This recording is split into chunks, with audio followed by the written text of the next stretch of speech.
Calvary വീടുകളിൽ. ദൈവനാമത്തിന് മഹത്വമുണ്ടാകട്ടെ. ഇന്നത്തെ പ്രഭാത ധ്യാനത്തിനായി 36 സങ്കീർത്തനം 4 വാക്യം.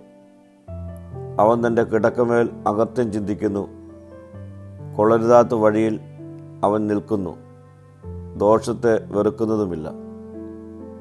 പാപത്തിന് ഒരു വ്യക്തിയുടെ ചിന്തകളെയും ആഗ്രഹങ്ങളെയും പ്രവൃത്തികളെയും സ്വാധീനിക്കുവാൻ കഴിയുമെന്ന് ഈ വാക്യം നമ്മെ ഓർമ്മിപ്പിക്കുന്നു. ശാന്തമായ മണിക്കൂറുകളിൽ പോലും അത് മനസ്സിനെ സ്വാധീനിക്കുന്നു, തെറ്റിനെ നിരസിക്കാതെ സ്വീകരിക്കുന്നു.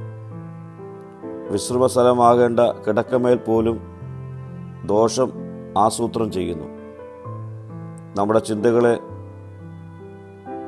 സൂക്ഷിക്കുക. നമ്മുടെ മനസ്സിനെ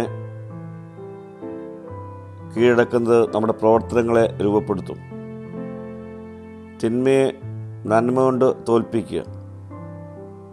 തിന്മ ആസൂത്രണം ചെയ്യുന്നതിന് പകരം ദൈവവചനം ധ്യാനിക്കുന്നവരായി രൂപപ്പെടുക.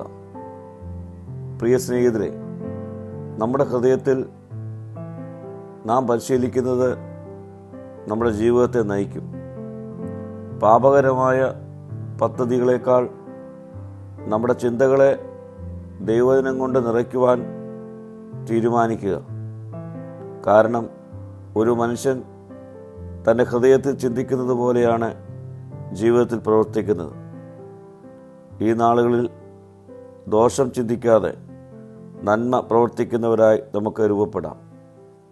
പ്രാർത്ഥിക്കാം. കർത്താവേ, എൻ്റെ ഹൃദയത്തെ നന്മ കൊണ്ട് നിറയ്ക്കുവാൻ ഇടയാക്കണമേ. മഹത്വം നീ എടുക്കണം. യേശുവിൻ്റെ നാമത്തിൽ തന്നെ. ആമീൻ.